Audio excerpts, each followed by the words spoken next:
Assalamualaikum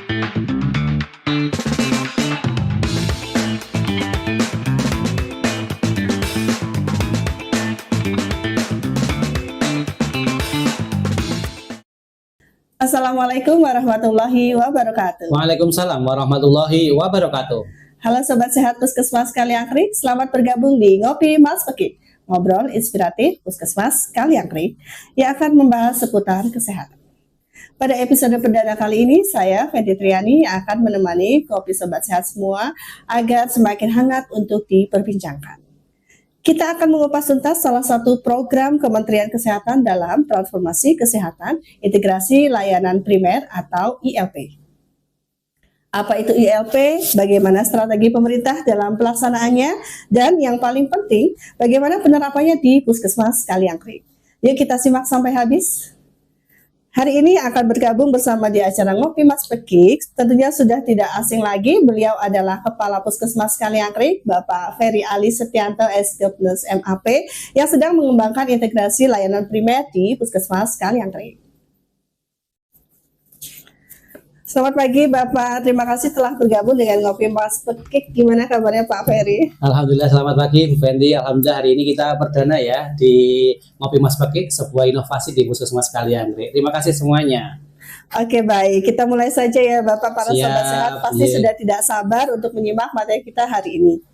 Mau tanya-tanya nih Bapak tentang program Kemenkes dalam transformasi kesehatan. Bisa dijelaskan tentang transformasi kesehatan ini Bapak?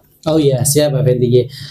Bapak Ibu semuanya, sahabat sehat Puskesmas Kaliangkrik, transformasi kesehatan adalah upaya untuk meningkatkan sistem kesehatan yang mencakup 6 pilar layanan kesehatan, yaitu bertujuan untuk meningkatkan kualitas, aksesibilitas, efisiensi, dan juga hasil kesehatan baik pada masyarakat di Indonesia dan individu-individu di tentunya di wilayah Puskesmas Kaliangkrik atau umumnya di negara Indonesia. Transformasi ini ada 6 pilar Mbak Fenty, tentunya 6 pilar itu 1, 6 pilar dalam transformasi kesehatan. Yang pertama adalah transformasi layanan primer, nanti yang dilaksanakan di Puskesmas. Transformasi layanan rujukan yang dilaksanakan di rumah sakit rujukan, transformasi sistem kesehatan untuk meningkatkan kemandirian produktivitas obat-obatan, transformasi sistem pembiayaan kesehatan, transformasi sumber daya manusia kesehatan, dan transformasi teknologi kesehatan, karena kita sudah era digitalisasi Mbak Fendi. Seperti itu Mbak Fendi. Jadi kesehatan ada 6 pilar ya Bapak ya. Terus betul, khususnya di Puskesmas Kaliangkrik ini pilar yang keberapa Bapak? Oh iya, siap.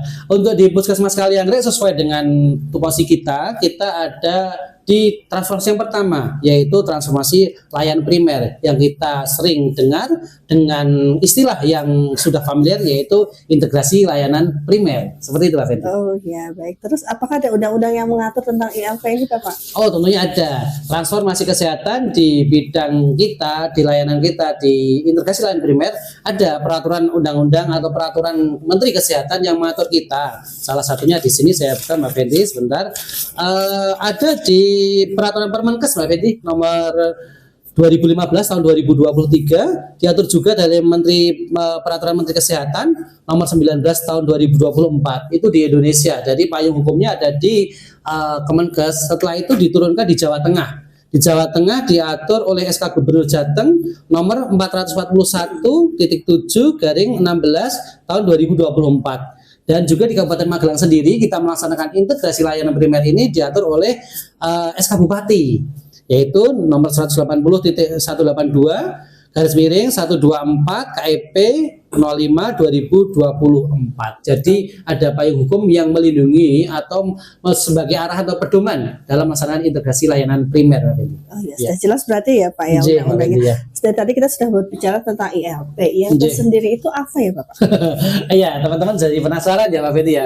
Apa sih itu ILP? Ya, ILP adalah sebuah transformasi layanan kesehatan di mana pendekatan atau pelayanan kesehatan yang difokuskan kepada siklus hidup, di mana untuk pelayanan kesehatan promotif, preventif, kuratif, rehabilitatif, tentunya paliatif, yang menitik beratkan pada 3 poin tentunya. 1, yaitu pelayanan promotif preventif sebagai pelayanan dasar. 2, penguatan pelayanan di jejaring, baik di PKD, di posyandu, atau kita di pustu.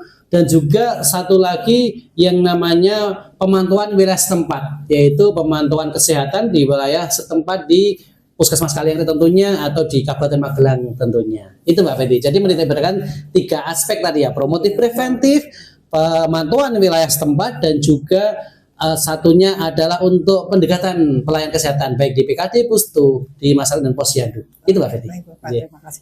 Apakah di Puskesmas Kaliangre sudah mulai dijalankan program ILP ini? Oh sudah Mbak Fendi, kami alhamdulillah sebagai pilot project sesuai dengan SK Bupati dan Gubernur, kami sudah melaksanakan integrasi layanan primer mulai tanggal 1 Mei 2024, di mana kami laksanakan di Puskesmas, di Pustu, dan di Posyandu Mbak Fendi. Oke, baik. Bagaimana kontribusi ILP ini pada peningkatan akses dan kualitas layanan kesehatan masyarakat, Bapak? Oke, tentunya. Dengan adanya ILP ini adalah satu konsep di mana pelayanan kesehatan itu didekatkan kepada masyarakat. Jadi masyarakat lebih mudah mengakses pelayanan kesehatan. Salah satunya di Posyandu, yang dulunya Posyandu itu sebagai Posyandu yang berdiri sendiri, Posyandu lansia, Posyandu balita, Posyandu remaja atau Pospindu, sekarang menjadi satu yang namanya Posyandu siklus hidup. Jadi masyarakat di situ, di wilayah desa tersebut adalah bisa mengakses pelayanan kesehatan yang satu rangkaian siklus hidup. Dan juga kontribusinya di desa, kita membuka pustu. Kita baru mengembangkan ada 2 pustu di Puskesmas Kaliangre. Ada Pustu Kebonlegi dan Pustu Munggang Sari. Yang dua-duanya ini buka setiap hari Mbak Fendi. Beda dengan dulu yang sebelum ILP. Kalau dulu sebelum ILP itu pustu buka seminggu 3 kali, 2 kali. Tapi setelah ILP ini pustu buka setiap hari. Dan juga ada satu aturan di mana pustu itu dilaksanakan oleh 2 nakes. Karena dengan ILP ini ada 2 nakes, ada perawat dan bidan, dan juga ada kadernya. Oke.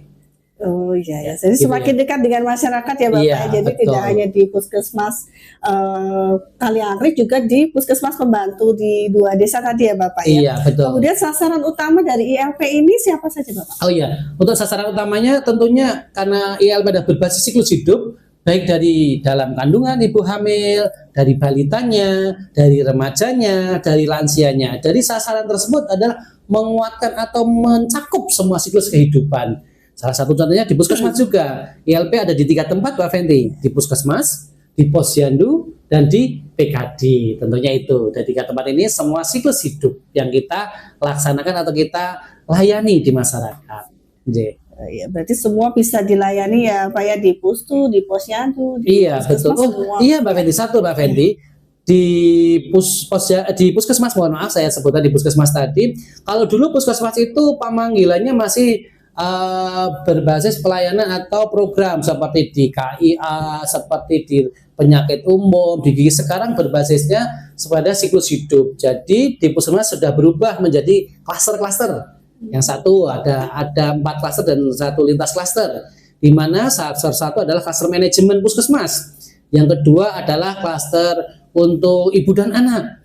Yang ketiga adalah klaster dewasa lansia. Yang keempat adalah penanganan penyakit menular dan pengendalian penyakit. Yang kelima adalah lintas klaster. Jadi beda, yang dulu Puskesmas itu pelayanan berbasis pada program, sekarang berbasis pada siklus hidup. Seperti itu, Pak. Jadi misalkan mau periksa ke Puskesmas nanti langsung ke klaster-klaster itu ya Bapak? Iya, di Puskesmas Kaliangre alhamdulillah ada yang namanya customer service. Dia akan memberikan satu kemudahan untuk pelayanan. Jadi kalau dulu ditanya oleh customer service itu, Pak sakit nopo, jenengan ajeng periksa nopo, sekarang beda pertanyaannya Mbak Fendi. Jenengan umur berapa, Bapak? Jenengan umur berapa, Ibu? Seperti itu. Jadi sesuai dengan berbasis umurnya. Karena di dalam pelayanan nanti ada mencakup screening kesehatan. Jadi sangat sangat komprehensif dan juga sangat memberikan manfaat, di mana satu orang pasien bisa mendapatkan beberapa layanan kesehatan. Seperti itu. Jadi ada kelompok-kelompok usianya ya Bapak untuk klaster-klaster tersebut ya? Iya, betul. Jadi di pelayanan Puskesmas Kaliangre ada di klaster 2 dan klaster 3 tentunya. Klaster 4 adalah pengendalian penyakit. Yang klaster 2 ini untuk kaya dan dewasa ya. Jadi untuk ibu yang hamil, anak-anak, remaja itu yang umur 0 sampai 18 tahun. Yang klaster 3 itu ada di remaja, dewasa lansia. Mohon maaf, dewasa lansia tadi saya sebut remaja ya. Yang klaster 2 itu kaya dan remaja, anak remaja. Yang klaster 3 adalah dewasa dan lansia yang umurnya 18 tahun ke atas sampai ya 65 tahun lansia seperti itu. Menarik sekali ya Bapak. Kira-kira bagaimana cara mengukur keberhasilan dari ILP ini Bapak? Oke, siap Betty. Cara mengukur keberhasilan kita adalah ILP ini adalah untuk mendongkrak satu pelayanan kesehatan di mana semua masyarakat di Kabupaten Magelang atau khususnya di Puskesmas Kaliangkrik atau Kecamatan Kaliangkrik ini mendapatkan layanan minimal 1 tahun, dan juga kita ada yang namanya SPM, standar pelayanan minimal yang diatur oleh pemerintah. Kita harus memberikan standar atau memberikan pelayanan yang minimal kepada masyarakat, ada 12 standar. Jadi dengan ILP ini kita gabungkan, kita korelasikan dengan SPM.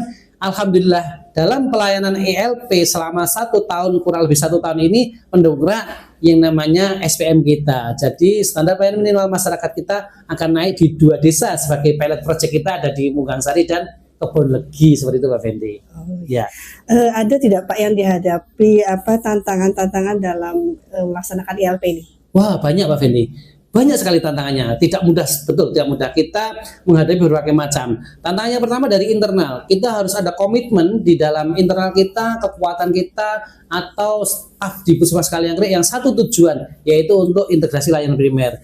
Yang kedua tantangannya dari eksternal. Karena hubungannya dengan apa? Masyarakat. Dengan kepala desa tentunya, dengan Pak Camatnya, dengan kadernya.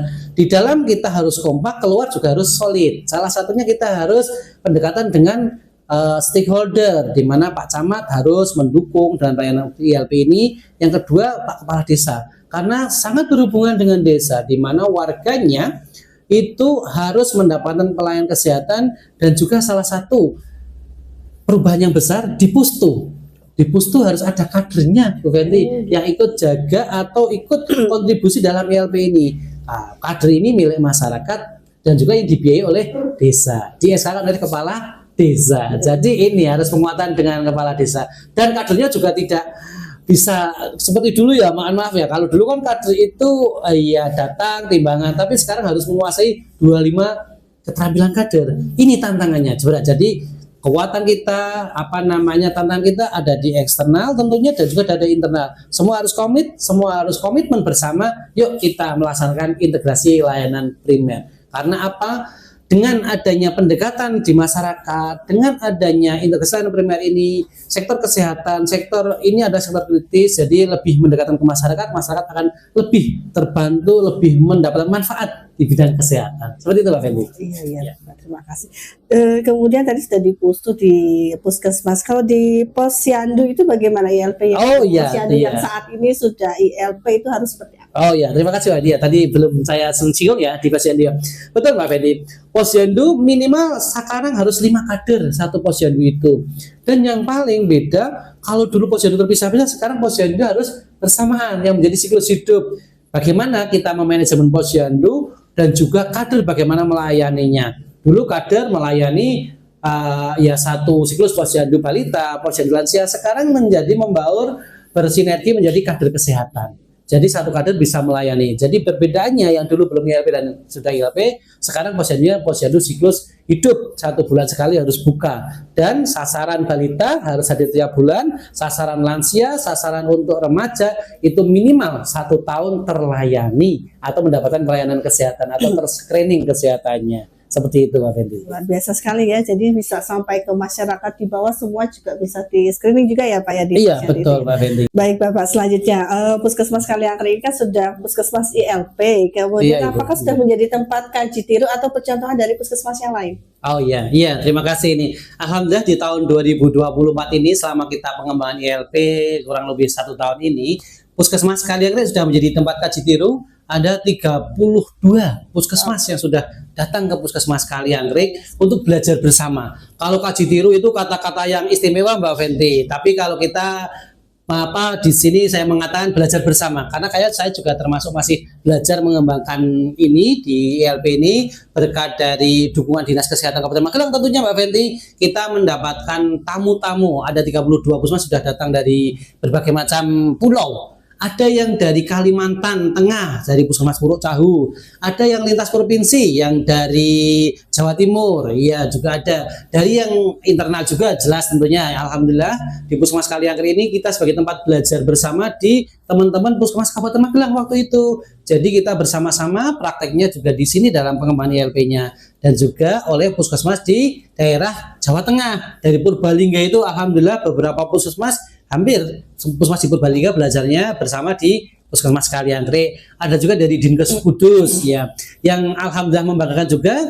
Puskesmas Kaliangkri juga menjadi tempat atau lahan untuk praktek manajemen puskesmas dari Dinas Kesehatan Provinsi.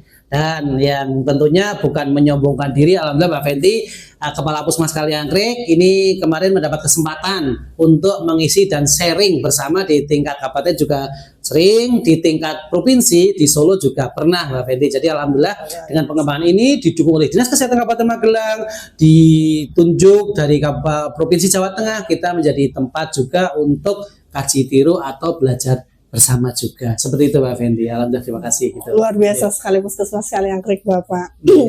Seru sekali ngobrol kita pagi ini. Tidak terasa waktu sudah habis Bapak. Terakhir nih Pak Ferry, Ya. ada pesan tidak atau harapan kedepannya untuk integrasi layanan primer di Puskesmas Kaliangkri? Oke, terima kasih. Pesan dan juga tentunya harapan.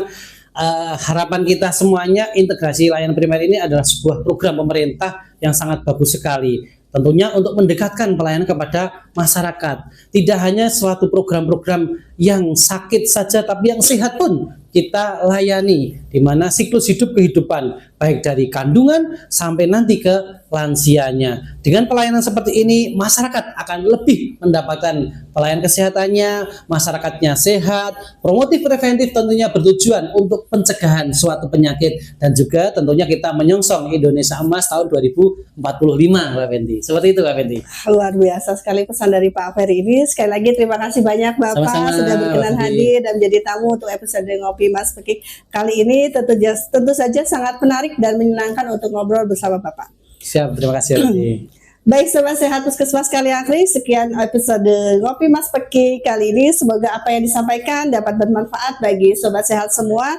Sampai jumpa di episode selanjutnya Ngopi Mas Pekik, ngobrol inspiratif Puskesmas Kaliangkri. Terima kasih.